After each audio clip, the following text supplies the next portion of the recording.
आज की कहानी का नाम है कलयुगी मंथरा। मनीषा और शालिनी कैंटीन में मिले। वे दोनों बचपन में एक ही स्कूल में पढ़ती थी। शालिनी मनीषा को देखते हुए बोली, पर तू यहाँ इस ऑफिस में, तेरे तो बड़े बड़े ख्वाब थे ना। मनीषा थोड़ा सकुचा कर बोली, हाँ, सपनों में और हकीकत में अंतर होता है। पिताजी ने पढ़ाई को ज्यादा महत्व ही नहीं दिया। शुक्रगुजार हूँ अपनी सासू माँ की कि उन्होंने शादी के बाद पढ़ने और नौकरी करने की अनुमति दी।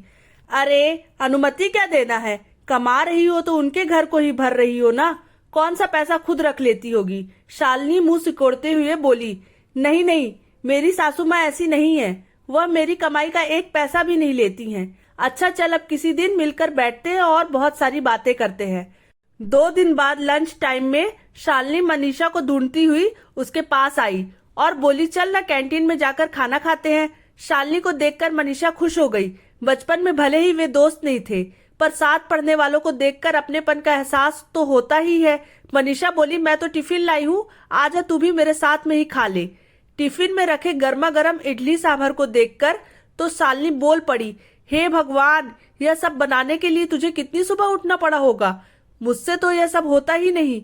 आराम से उठती हूँ, जो मन करता है बनाती हूँ, नहीं तो बस फोन लगाया और मंगा लिया। अकेले रहती हूँ, मजे करती हूँ। मुझसे तो इतना काम नहीं हो पाता। तू कैसे सुबह सुबह इतना सब गर्म नाश्ता बना लेती है। मनीषा ने बोला, मैंने नहीं, मेरी सासू माँ ने बनाया है। सुबह का नाश्ता मुझे वही बनाकर देती हैं। यह सुनकर शालिनी मुंह बनाकर बोली, अरे बेचारी, तुम सासू के साथ रहती हो, तब तो तुम्हें बहुत काम करना पड़ता होगा और अपने मन का कुछ कर भी नहीं पाती होगी। मनीषा बोली, नहीं, ऐसा कुछ नहीं है। मेरी सासू माँ तो मुझे शाम को भी रसोई में नहीं जाने देती। कहती है, थक हार कर आई हो, जाओ पहले थोड़ा समय मीठी मानस के साथ बिताओ। सच में मेरी सासू माँ तो बहुत अच्छी हैं। सच कहूँ तो मम्मी से भी अच्छी। यहाँ तक कि उन्होंने शादी में दहेज भी नहीं लिया था। तेरी शादी को कितना समय हुआ? कहीं ऐसा तो नहीं है कि तेरे पति में, खानदान में कुछ खोट हो? शालिनी चिंतित होते हुए बोली। मनीषा थोड़ा झुंझला कर बोली, कैसा खोट? इतने सालों से साथ में हूँ। मानस तो इतने अच्छे हैं, कोई बुरी आदत भी नहीं है। मालूम है, मेरे ससुराल में कोई भी मांस मछली नहीं खाता। तो मम्मी पापा से मैंने शादी के लिए ऐतराज किया तो बोले, तो क्या हुआ, मांस मछली खाना कौन सी बड़ी अच्छी बात है, तुम भी मत खाना। पर मेरी सासू माँ ने कहा, तुम्हें मांस मछली पसंद है तो बाहर जाकर खा सकती हो, घर पर ही बनाना हो तो ऊपर वाले छत वाले कमरे में सारा इंतजाम करवा दूंगी। हाँ, तो इसे अच्छी नहीं, चालाक सास कहते हैं। उन्हें मालूम था कि मना करूंगी तो शायद तुम नहीं मानोगी। ऐसे तुम एहसान के नीचे दबकर शायद तुम खाना छोड़ दोगी। सच कह रही हूँ ना मैं, तुमने खाना छोड़ दिया ना, शालिनी ने गंभीरता से भड़काते हुए कहा। मनीषा विचार में पड़ गई। कैसा हो सकता है? मनीषा को विचारों में खोया देखकर शालिनी फिर बोली, तू आज भी बहुत भोली है। ससुराल में सब तेरे भोलेपन का फायदा उठाते होंगे। अच्छा बता, जीजू की सैलरी वो किसे देते हैं? मनीषा सोचते हुए बोली, खुद रखते होंगे या माँ को देते होंगे, क्या पता, मैंने कभी जानने की कोशिश ही नहीं की। वैसे भी सारा घर माँ संभालती है और मानस घर के बेटे हैं तो उनकी भी तो जिम्मेदारी बनती है। मेरी भोली सखी, अच्छा हुआ मैं तुझसे मिली, नहीं तो सब तुझे लूट लेते। अरे पागल, इसलिए तेरी सासू माँ तुझे रसोई में नहीं जाने देती। नहीं तो सोच, ऐसी कौन सी सास होगी जो बहू के होते हुए भी काम करना चाहेगी। मैंने तो शादी के 2 महीने बाद से नीरज की सैलरी का हिसाब रखना शुरू कर दिया था। अरे भाई, इसमें शर्म कैसी, पति है मेरा। ऑफिस खत्म होने पर मनीषा घर पहुंची तो रोज की तरह सासू माँ ने मुस्कुराकर दरवाजा खोलते हुए हाल चाल पूछा। आज मनीषा को वह मुस्कुराहट बनावटी लग रही थी। आज उसने मीठी को गले से नहीं लगाया। वह हाथ मुंह धोकर सीधा रसोई में गई और बोली, रहने दीजिए माँ, चाय मैं बनाती हूँ। क्योंकि मनीषा के दिमाग में शालिनी की बातें गूंज रही थी। एक ही ऑफिस में होने के कारण शालिनी अक्सर मनीषा से मिलती रहती और हमेशा ससुराल वालों के बारे में उल्टी सीधी बातें करके मनीषा के मन में जहर भरने की कोशिश करती, जिसमें वह सफल भी हो रही थी। अब मनीषा भी सोचने लगी थी कि साथ में रहने में कितनी मुश्किलें हैं। सारा पैसा खर्च हो जाता है, सासू माँ पर, उनकी दवाइयों पर, रिश्तेदारों पर। अब मनीषा की आंखों में एक छोटा सा सपना सजने लगा था, एक छोटे से घर का, जहाँ पर सिर्फ मनीषा, मानस और मीठी होंगे और कोई नहीं। मनीषा अब बहुत अलग व्यवहार करने लगी थी। वह कई बार अलग रहने की बात भी मानस से कर चुकी थी। उसको सबका प्यार दिखावा लगता, सब उसके व्यवहार में परिवर्तन महसूस कर रहे थे, पर सब उसे खुश रखने की कोशिश करते। एक दिन मानस की माँ बोली, ऐसा करते हैं उसकी बहन को यहाँ बुला लेते हैं, शायद उसे अच्छा लगे। मानस कहता है, हाँ माँ यह ठीक रहेगा। छोटी बहन जिया आ गई। अब दोनों बहनें आपस में गप्पे मारती, कभी कभी सासू माँ भी उनके ठहाकों में सम्मिलित हो जाती। एक दिन जिया बोली, मानना पड़ेगा दीदी, तुम बहुत भाग्यशाली हो जो इतनी अच्छी सासू माँ मिली है। मनीषा मुंह बनाकर बोली, तू भी ना इनके बहकावे में आ गई, कोई अच्छी वच्छी नहीं है, सब नाटक है बेटे को काबू में रखने के लिए, इसलिए तो दहेज नहीं लिया कि बहू एहसान तले दबी रहे। इतना कहकर मनीषा तो वहां से चली गई, पर जिया सोचने लगी, इतने सालों से सासू माँ की, ससुराल की, जीजू की इतनी तारीफ करने वाली मेरी दीदी को यह क्या हो गया? ये सारी बातें उनकी ही नहीं लगती। जिया ने मन में कुछ सोचा। वह छोटी जरूर थी पर समझदार थी। उसने सोचा अभी अगर वह मनीषा को कुछ समझाने गई तो मनीषा उसे भी अपना दुश्मन समझ बैठेगी। पहले पता लगाना पड़ेगा कि ससुराल वालों के खिलाफ भड़का कौन रहा है। रात को जब मीठी, मनीषा और जिया सोने जा रहे थे, मीठी अपने मासी से गाने सुनने की जिद करने लगी।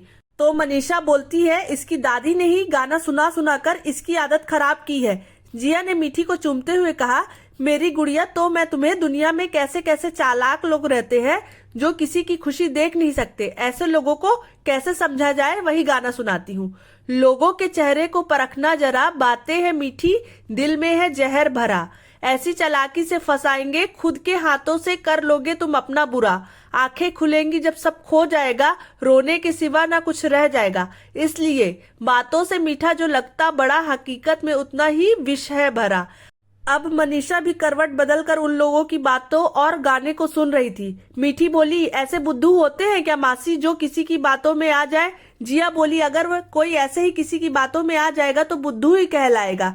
मीठी बोली, मासी ऐसा नहीं होता कि कोई भी बिना सोचे विचारे किसी की बातों में आ जाए।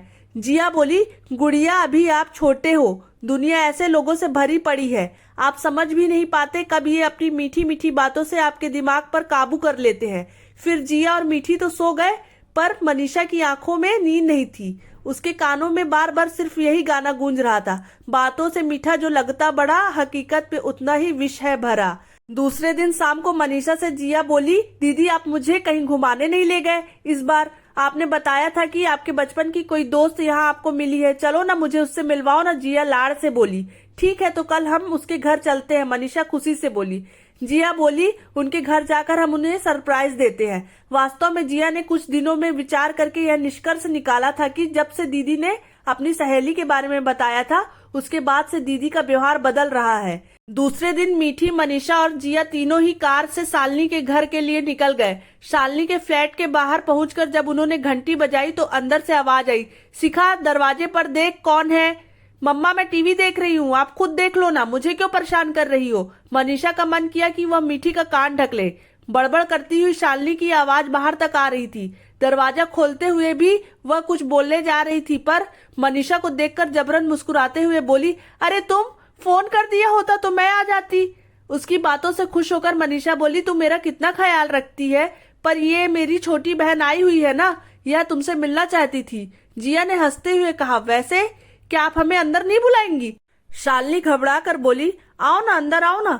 फिर अपने अव्यवस्थित घर पर नजर डालते हुए बोली, क्या करूं, काम काजी हूं ना, तो घर को समय ही नहीं दे पाती। रविवार का एक दिन मिलता है पति और बेटी के साथ बिताने के लिए, उनमें भी घर की साफ सफाई करो तो यह नाराज हो जाते हैं कि तुम्हारे पास तो मेरे लिए समय ही नहीं है।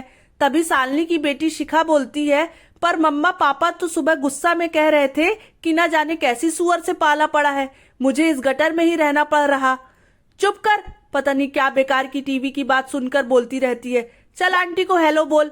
मनीषा बोली, अरे तो कोई बात नहीं, हम तुझसे मिलने आए हैं, तेरे घर से नहीं। तब मीठी ने आगे बढ़कर शालिनी के पैर छू लिए।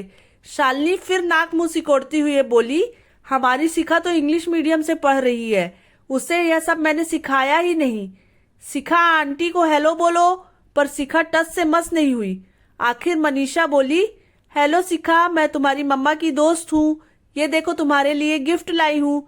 शिखा एकदम से बंदर की तरह उछलते हुए मनीषा के हाथों से उपहार खींचकर वहां से अंदर भाग गई। शालिनी चिल्लाती रह गई, आंटी को थैंक यू बोलो, मीठी को अपने साथ ले जाओ और अपने खिलौने दे दो। शिखा बोलती है, no I don't want to share, मुझे कुछ नहीं देना है। शालिनी बहुत घमंड से बोली, अकेली है ना, बहुत लाड़ प्यार से पाला है, इसलिए किसी की बात सुनती ही नहीं है। थोड़ी देर वहां बैठने के बाद न जाने क्यों मनीषा का मन उचटने लगा। वह शालिनी से बहाना बनाकर वहां से बगैर कुछ चाय कॉफी पानी के उठ गई। शालिनी ने रोकने की कोशिश भी नहीं की। कार जिया ने एक पार्क के आगे रोक दी। मनीषा अपने भीतर के सवालों से जूझ रही थी। मीठी तो पार्क में जाकर खुश हो गई और झूला झूलने चली गई। मनीषा ने बोला, तू जानबूझकर मुझे शालिनी के घर ले गई थी ना? जिया हैरानी से उसे देखती हुई बोली, हाँ तो क्या हुआ? क्या आपको उनके घर जाना अच्छा नहीं लगा? नहीं, मनीषा सिर हिलाते हुए बोली। शालिनी ने मुझे जो तस्वीर दिखाई थी अकेले घर की मौज मस्ती की, वह तस्वीर इस घर से बिल्कुल अलग है। दीदी यह आपकी दोस्त नहीं, कलयुग की मंथरा है। यह ना पीठ पीछे ऐसा वार करती है कि सामने वाला संभल भी नहीं पाता। अभी कैसे वह रोना रो रही थी अकेले रहने का और सारा काम खुद न कर पाने का, और कैसे आपको सिखाना शुरू कर दिया था कि साथ में रहने से कितनी मुश्किलें हैं। हाँ जिया, मैं उसके बहकावे में आ गई थी। मेरे घर में मुझे सबने राजकुमारी का दर्जा दिया। ये मेरा खुशियों से भरा हंसता खेलता घर, जिसको मैं उसके बहकावे में आकर अपने हाथों से आग लगाने जा रही थी। मनीषा रोते हुए बोली, छोटी क्या मिल जाता उस शालिनी को मेरा घर तोड़ के। मंत्रा को तो फिर भी लालच था कि वह राजमाता की नौकरानी कहलाएगी, पर शालिनी को किस बात का लालच था? मैंने तो कभी उसका बुरा नहीं चाहा। भगवान का शुक्र है कि तू आ गई और मुझे उसके चंगुल से निकाल लिया। तू सच में परी है, जिसने एक दुष्ट चुड़ैल के हाथों से हमारी खुशियों से भरा घर उजड़ने से बचा लिया। दीदी मैंने कुछ नहीं किया। आपको खुद से इस बात का एहसास हुआ, और अब वचन दो, अब किसी की मीठी मीठी बनावटी बातों में नहीं आओगी। तो दोस्तों, आपके आसपास भी ऐसी मंथराएं होंगी। आप भी अपने खुशियों के घर की पहरेदारी ध्यान से करना और गुनगुनाते रहिएगा। बातों से मीठा जो लगता बड़ा, हकीकत में उतना ही विष है भरा। कहानी अच्छी हो तो प्लीज लाइक एंड सब्सक्राइब। धन्यवाद।